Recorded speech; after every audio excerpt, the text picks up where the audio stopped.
Chapter 7. An Eternal Partnership.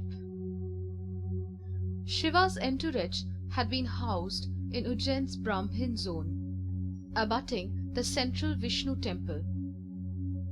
After a comfortable night's rest, Shiva had just finished breakfast with his family when a Vasudev Pandit came over and then escorted him to the Vishnu temple. Shiva had a meeting with Gopal in the morning. The simple grandeur of the massive Vishnu temple became even more apparent as Shiva approached it. It was built on a circular platform of polished granite stones that were fixed together using metals. Contiguous holes and channels were drilled into stones and then molten metal poured into them. As the metal solidified, it bound the stones together in an unbreakable grip. Although expensive, this technique ensured strength as compared to the stones being bound together by mortar. There were no carvings on the platform at all, in keeping with its simplicity. In fact, statues and carvings would have been an unnecessary distraction given the marvel of engineering that the structure itself was. Steps had been chiseled all along the sides of the circular platform so that visitors could approach the great seventh Vishnu, Lord Ram, from all directions. 1,000 cylindrical pillars made of granite stood atop the platform, their bases buried deep. Lathe machines powered by elephants had achieved perfect evenness and uniform solidity in the pillars, which allowed them to efficiently bear the weight of the conical spire on top. The massive black stone spire looked as smooth from up close as from a distance. Each stone block was of the same dimension, fitted in perfectly and polished smooth. A giant cupola made of black limestone had been placed on top of the spire. The Vasudev Pandit remained silent as he watched Shiva climb the steps of the temple in wonder. As he entered the main temple, he noticed that the spire was completely hollow from the inside, giving a magnificent view of the giant conical ceiling that enveloped a cavernous hall. This temple, unlike the others that Shiva had seen in India, did not have a separate sanctum sanctorum. The inside of the temple was an open communal place of worship. The ceiling was ablaze with paintings in bright colors depicting the life of Lord Ram, his birth, his education, his exile, and eventual triumphant return. Large frescoes on a prominent wall were devoted to the Lord's life after ascending the throne of Ayodhya. His real enemies, the wars he waged against them, his intense relationship with his inspirational wife, Lady Sita, and his founding of Meluha. A giant pillar made of white granite stood in the center of the hall.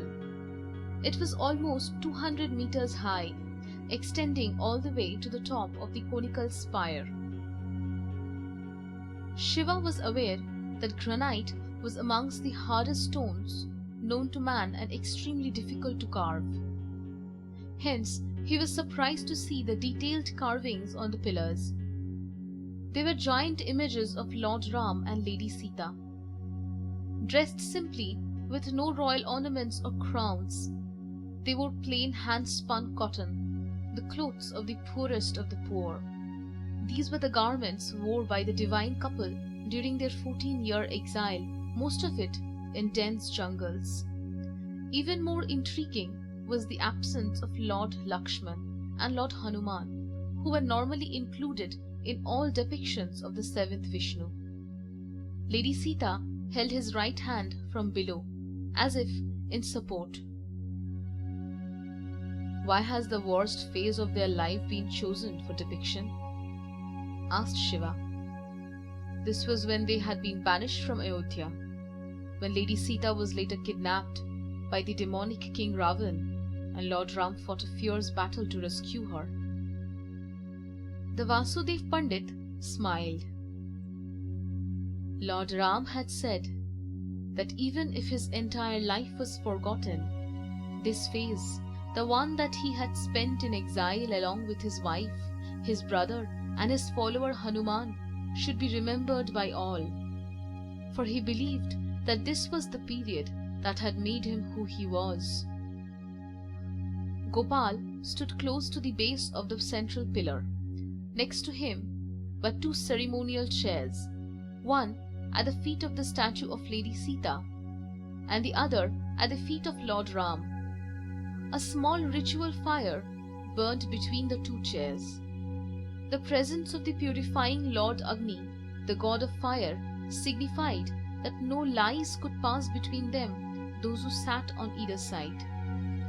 Many Vasudev Pandits stood patiently behind Gopal. Gopal bowed to Shiva and joined his hands in respectful namaste. A Vasudev exists to serve but two purposes. The next Vishnu must arise from among us, and we must serve the Mahadev whenever he should choose to come. Shiva bowed low to Gopal in reciprocation. Every single one of us present here is honored, continued Gopal, that one of your missions will be fulfilled within our lifetime. We are yours to command, Lord Nilkant. You're not my follower, Lord Gopal, said Shiva. You're my friend. I have come here to seek your advice, for I'm unable to come to a decision. Gopal smiled and gestured towards the chairs. Shiva and Gopal took their seats as the other Vasudev Pandit sat around them on the floor in neat rows.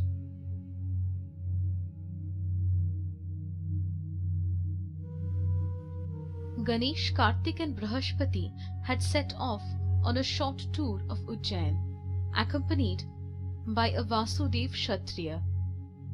Ganesh was deeply interested in the animal enclosures in the outermost zone, specifically the elephant stables.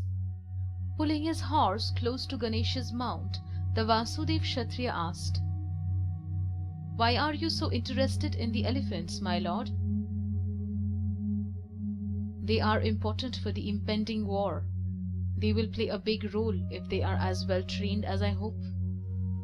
The Vasudev smiled and prodded his horse forward, leading the way to the enclosures. He was happy to see the son of the Nilkant interested in their war elephants. The Kshatriyas amongst the Vasudevs had revived the art of training them, much against the advice of the ruling Vasudev Pandits. These magnificent beasts had once formed the dominant corps in Indian armies. However, counter-tactics had been developed in recent times that offset their fearsome power. Foremost among them was the use of specific drums which disturbed the elephants and made them run amok, resulting in casualties within their own ranks. Most armies had stopped using them, but it was undeniable that well-trained elephants could be devastating on a battlefield. Ganesh had heard about the skillfully trained elephants in the Vasudev army, but their famous reticence made it difficult to believe whether this was true or in fact just rumors. Kartik leaned close to his brother. "But Dada, we have seen their elephants already when we rode them here from the Chambal. They are exceptionally well trained and disciplined." "Yes, they are, Kartik," answered Ganesh. "But those were female elephants that are not used in war. They are used for domestic work, like ferrying people or material. It is the male elephants that are required in times of war." "Is that because they are more aggressive?" "Notwithstanding their otherwise calm temperament, elephants can be provoked, even trained to be more aggressive. It is difficult to train a female elephant to be more aggressive though, for she will kill only with good reason, for example, when her offspring is threatened. A male elephant, however, can be trained to be more belligerent far more easily." Why is that so? Asked Kartik. Are they less intelligent in comparison? Well, I have heard that on average the female of the species is smarter, but it's a little more complicated. Elephant herds are matriarchal, and it's usually the oldest female who makes all the decision in the wild, when they will move, where they will feed, who remains in the herd, and who gets kicked out. Kicked out? Yes, male elephants are meant to leave the herd when they reach adolescence.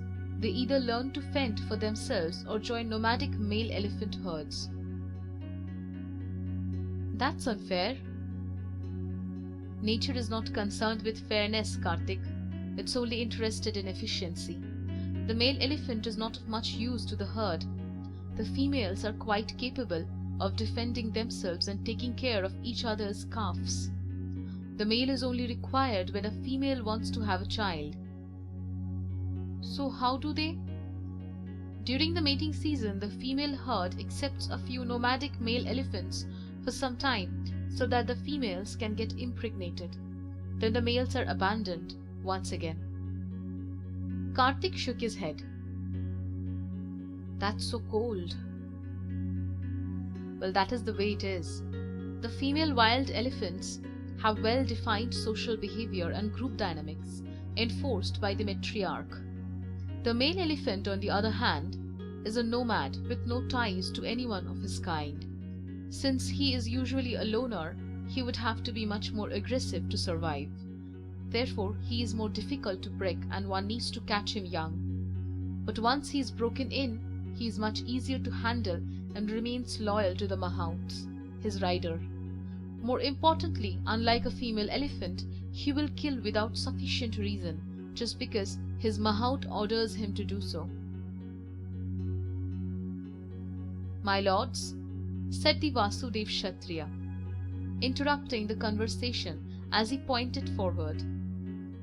The elephant stables.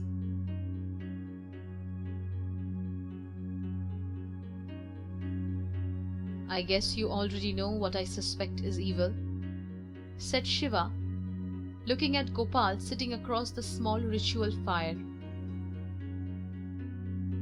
I wouldn't be much of a mind reader if I didn't, smiled Gopal. But I suppose you're more interested in knowing if I agree. Yes, and if you do, what are your reasons? Well, first things first, of course we agree with you. Every single Vasudev agrees with you. Why? We are faithful followers of the institution of the Mahadev. We have to agree with you, once you have the right answer. Shiva caught on to something. Once I have the right answer. Yes, despite so many challenges, you have arrived at the right answer to the question posed to every Mahadev. What is evil? Does that mean you were already aware of the right answers? Of course. What I did not know were the answers to the questions posed to me. The questions for the institution of the Vishnu are very different. The Mahadev's key question is, what is evil? For the Vishnu, there are two key questions. What is the next great good? And when does good become evil? When? Yes, while a Mahadev is an outsider, a Vishnu has to be an insider. His job is to use a great good to create a new way of life and then lead men to that path. The great good could be anything, a new technology like the Daivyastras, or a creation like the Somras. It could even be a philosophy. Most leaders just follow what has been ordained by a previous Vishnu. But once in a while, a Vishnu emerges who uses a great good to create a new way of life. Lord Ram used more than one, such as the idea that we can choose our own community rather than being stuck with the community that we are born into. He also allowed for the widespread use of Somras so that not just the elite, but everyone could benefit from its powers. But remember, great good will, more often than not, lead to great evil. I understood that from the teachings of Lord Manu. I would like to hear your reasons for why this is so. We have a philosophical book in our community that answers this question beautifully. It contains the teachings of great philosophers who we have referred over the centuries, like Lord Hari and Lord Mohan. It also contains the teachings of the chiefs of the Vasudev tribe, beginning with our founder, Lord Vasudev. The book is called The Song of Our Lord. Song of Our Lord. Yes, it's called the Bhagavad Gita in Old Sanskrit. The Gita has a beautiful line that encapsulates what I want to convey. Ati sarvatra varjayat. Excess should be avoided. Excess of anything is bad. Some of us are attracted to good, but the universe tries to maintain balance, so what is good for some may end up being bad for others. Agriculture is good for us humans as it gives us an assured supply of food, but it is bad for the animals that lose their forest and grazing land. Oxygen is good for us as it keeps us alive, but for anaerobic creatures that lived billions of years ago, it was toxic and it destroyed them. Therefore, if the universe is trying to maintain balance, we must aid this by ensuring that good is not enjoyed excessively, or else the universe will rebalance itself by creating evil to counteract good. That is the purpose of evil. It balances the good. Why can't there be a good that does not create evil? Why can't we establish a way of life that does not imbalance the universe? That is impossible. Our being alive itself creates imbalances. In order to live, we breathe. When we breathe, we take in oxygen and exhale carbon dioxide. Aren't we creating an imbalance by doing so? Isn't carbon dioxide evil for some? The only way we can stop creating evil is if we stop doing good as well, if we stop living completely. But if we have been born, then it is our duty to live. Let us look at it from the perspective of the universe. The only time the universe was in perfect balance was at the moment of its creation, and the moment before that was when it had just been destroyed, for that was when it was in perfect imbalance. Creation and destruction are the two ends of the same moment, and everything between creation and next destruction is the journey of life. The universe dharma is to be created, live out its life till its inevitable destruction, and then be created once again. We are a downscaled version of the universe. These are just theories, Panditji. Yes, they are, but they explain a lot of things that otherwise seem abstruse. Even if I agree with you, how would it work at our level? We are minuscule compared to the universe. Yes, that is true, but the universe lives within us in a minute model of itself. Good and evil are a way of life for every living entity, including us. Our creation and destruction is through good and evil, through balance and imbalance. This is true for animals, plants, planets, stars, everything. What makes us humans special is that we can choose how to control good and evil. Most creatures are not given that opportunity. There were giant creatures that lived on Earth many millions of years ago. Climate change made them extinct. We have good reason to believe that they were not responsible for this, but were victims of the evil which suddenly reared its head. Humans, however, have been blessed with intelligence, the greatest gift of the Almighty. This allows us to make choices. We have the power to consciously choose good and improve our lives. We also have the ability to stop evil before it destroys us completely. Our relationship with nature is different from that of the other living creatures. Others have nature's will forced upon them. We have the privilege at times of forcing our will upon nature. We can do this by creating and using good like we created agriculture. What is forgotten, however, is that many times the good we create leads to the evil that will destroy us.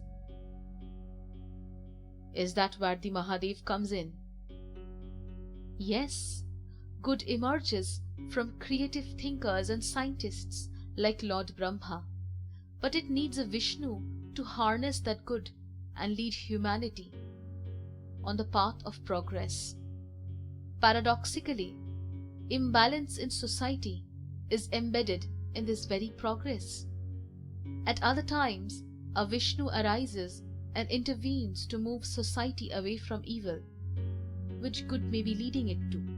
He creates an alternative good by diluting the potency and hence the toxic effects of the Somras West. Brihaspati was attempting just such an intervention. Had he succeeded, we Vasudevs would inevitably have helped him fulfill that mission. A new way of life based on a Binai Somras would have been established. Alas, Brihaspati did not succeed, and that path is closed. There exists only the path of Mahadev now, to confront and then lead people away from the good that has now become evil. So a Vishnu can make people move away from a good that has turned evil by offering an alternate good. But a Mahadev has to ask people to give up a good without offering anything in return. Yes, and that is not an easy thing to do. The Somras is still good for a lot of people. It increases their lifespan dramatically and enables them to lead youthful, disease-free and productive lives. But it is evil for society as a whole. We are asking people to sacrifice their selfish interests for the sake of a greater good while giving them nothing in return. This requires an outsider, a leader who people will follow blindly. This requires a God who excites fervent devotion. This requires the Mahadev.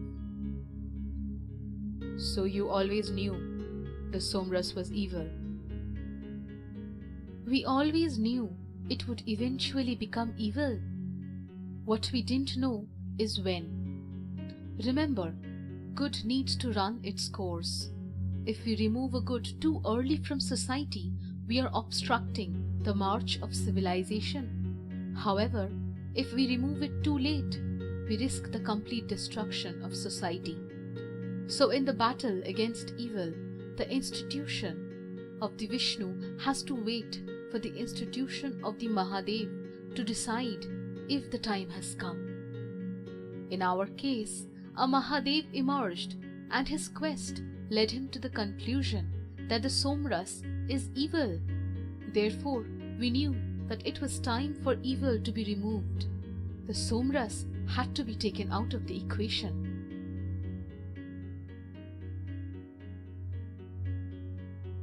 Ganesh, Kartik and Brihaspati stood at the entrance to the elephant stables.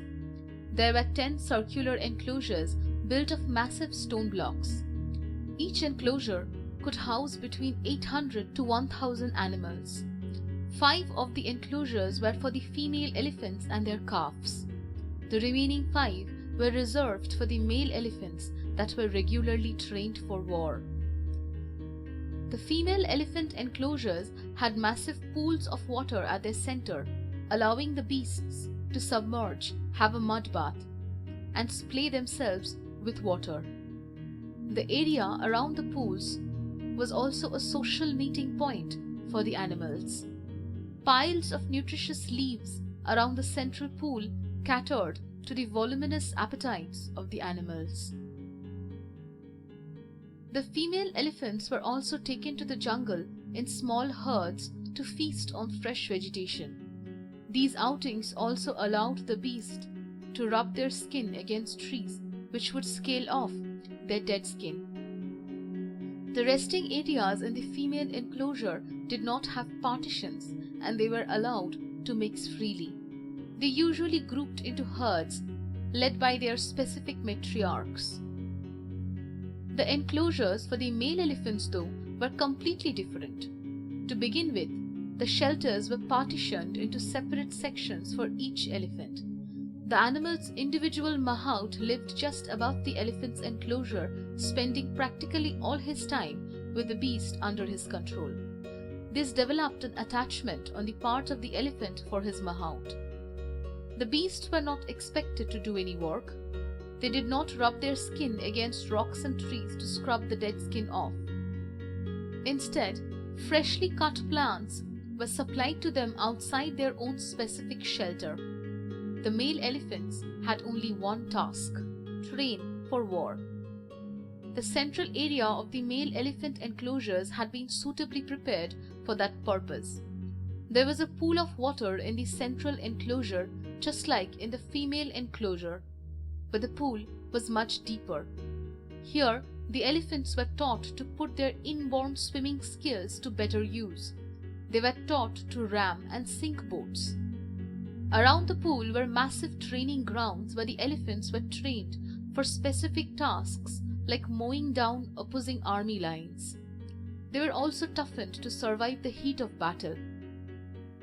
The Vasudevs were aware of the recent widespread use of drums with low-frequency sounds to trouble elephants and drive them crazy.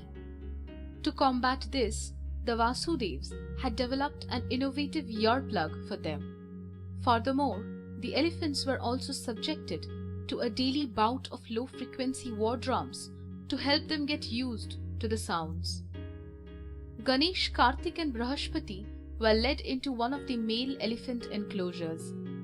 The Vasudev led them directly to one of the animals that he was personally proud of.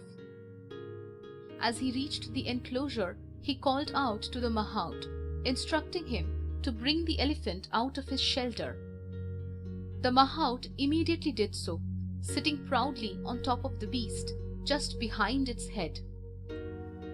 To Ganesh's surprise, the elephant's eyes had been covered by its headgear. The Vasudev Kshatriya clarified that the covers could be removed easily by the mahout from his position. It was used when they wanted the elephant to act solely on the mahout's instruction and not based on what it saw. A metallic cylindrical ball was tied to its trunk with a bronze chain. The Vasudev then proceeded to set up a round wooden board as a target. It was roughly 3 times the size of a human head. "You may want to step back," said the Vasudev to the assemblage. As the visitors stepped back, the Vasudev looked towards the mahout and nodded. The man gently pressed his feet into the back of the elephant's ear in a series of instructions. The elephant stepped languidly up to the wooden target and shook his head, acknowledging the orders. Then all of a sudden, with the speed of lightning, it swung its mighty trunk, hitting the wooden board smack in the center with the metallic ball, smashing the target to smithereens. Kartik whistled softly in appreciation. Ganesh looked towards the Vasudev. "Can we make the target a little more interesting?" The Vasudev was so confident of his elephant that he immediately agreed. Another wooden target was brought in but placed on a board with wheels at the bottom, as was the size as Ganesh had instructed. He painted a smaller circle on the wooden board as a target. It was the size of a human head. In addition, Ganesh asked for the metallic ball tied to the elephant's trunk to be painted a bright red. Thus they would know exactly where the ball would hit the target. The mahout was tasked with ensuring that the elephant struck the smaller circle with his metallic ball, even as two other soldiers moved the board around with long ropes. The target simulated a man trying to avoid the elephant's blow. If the elephant could be used to kill a specific man rather than for mass butchery, then one could target the leader of an opposing army, rendering it headless. Everyone stepped back. The mahout kept his eyes pinned to the board as he issued instructions through his feet, making the elephant move slowly towards the target. The soldiers with the ropes were alternately pulling and releasing their lines, keeping the target in constant motion. Suddenly, the mahout dug in deep with his right foot, and the elephant swung his mighty trunk. The metallic ball hit the center of the wooden board. It was a killer blow. Ganesh smiled and swore in the name of the legendary lord of the animals. By the great Pashupatinath himself, what an elephant!